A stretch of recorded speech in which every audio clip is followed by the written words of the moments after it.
You know that every big phone manufacturer keeps on skinning the software of their phone, making different versions of devices for different markets, or even outright copying other products or software. And you probably hate that.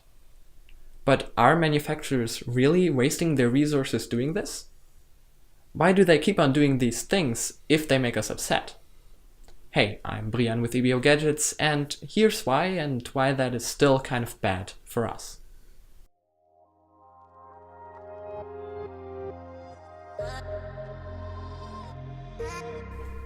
So maybe you remember a recent video that MKBHD did where he addressed Samsung, saying to them that they were wasting their resources by copying every piece of software that Google already has and thus having duplicate apps on their phone. And I mostly agreed with him then, but then I told myself that there must be a reason why manufacturers keep doing these things. I mean, LG building multiple different versions of the G6 with different features for different markets, companies building Android skins when stock is really good enough. All of these things must have some justification for the company.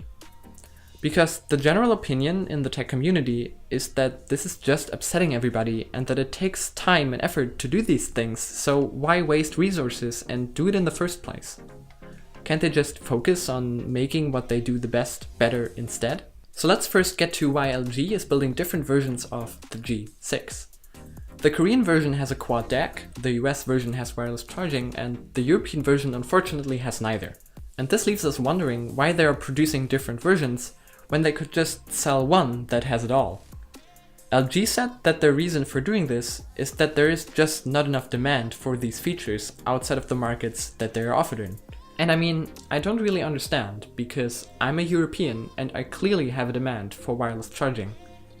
But the issue is that I'm a tech enthusiast, and I'm in the minority, and so are you if you believe the same. Because as I stated in a previous video, the general public just has different needs from us. And I see every day that here in Europe, no average consumer has an idea what wireless charging even is.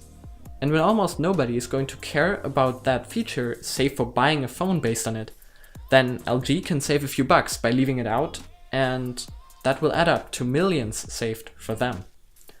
In the US, more consumers know about wireless charging and thus more people would be upset not to have it. So there's a point for LG in including it in that market if it will actually sell them more phones there. Another problem is manufacturer skins. Yes, stock Android doesn't matter for most of the Android market, but I still feel that there is no point for companies in modifying the Android interface so much. Even though other people apparently think differently, I feel that after years of Android skins getting less bad, they have kind of taken a different route this year. The interface on the Galaxy S8 is subjectively the worst I've seen out of Samsung since they switched to material design with Lollipop. The buttons, the icons and everything just moves more and more towards the iOS style we know from Huawei and Xiaomi. It's so bad that I even prefer LG's skin this year, save for the rearrangement of the settings menu, which is just a no-go.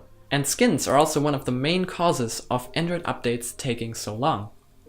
When there's new code from Google, manufacturers first have to build their own skin on top of it. But there must be a reason why manufacturers keep doing this. Well, it turns out that, while you might think that a rearranged settings menu that drives you crazy is bad for buyers and the companies, that is actually not true. Because if a person is used to the different arrangement of the settings on their LG phone, when using an S8 for example, they will probably subjectively hate the Samsung interface, and thus stick with an LG phone in their next upgrade cycle. This is a win for the company. And the last point I wanted to address is Samsung copying every piece of Google software. Google has the Assistant, Samsung has Bixby, and so on and so forth. You can find a Samsung equivalent for basically every program or app Google makes. So why is Samsung wasting their time building these apps when there's already a perfectly fine version from Google that they're putting on their phone anyway? And all of this when, in the end, the Google version will even be better because working on it is not the main focus of Samsung? The point is that Samsung wants to make themselves independent from other Google. It's never good for a company to just rely on one other company for their success. That's why more companies do more and more stuff in-house. Samsung is also building their own processors, while there's an as good option from Qualcomm. I mean, what would happen to Samsung if Google would decide to cut their access to Play services?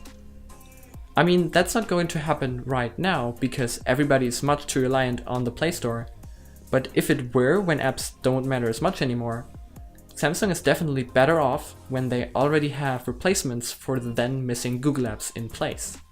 The fact that they were already trying on building Tizen phones and make that operating system run on their watches and TVs tells you alone that Samsung wants to be independent. So now we know why manufacturers might be keeping on doing these things, but that still doesn't make the whole thing any better for us, right? Well, while having a unified experience with all the same services across all devices being very nice for you as the consumer, having to rely on these services proves to be not a very good business strategy for the manufacturer. But fortunately, there are still companies, mostly enthusiast brands, who try to fulfill our dream of stock Android, all the greatest hardware and unified services. It just doesn't always turn out to be the best for them either. OnePlus is a great example of generally really fulfilling this promise, but kind of screwing their audience over lately with things we want to see from them, like software updates. Focus your resources on the right things, OnePlus. But what do you think of this? Any other explanations? Did I miss a very crucial point? As always, let me know down in the comments below or tweet it at me. And if you liked the video, press the like button and get subscribed to our channel to catch a new video in this series every Sunday. Also, check out the previous episodes, click follow on Instagram and Twitter because I post a lot of cool stuff there, and check out our website for the written version of this and other interesting articles. But with that, I want to thank you all for watching, and I will see you in the next one. Bye!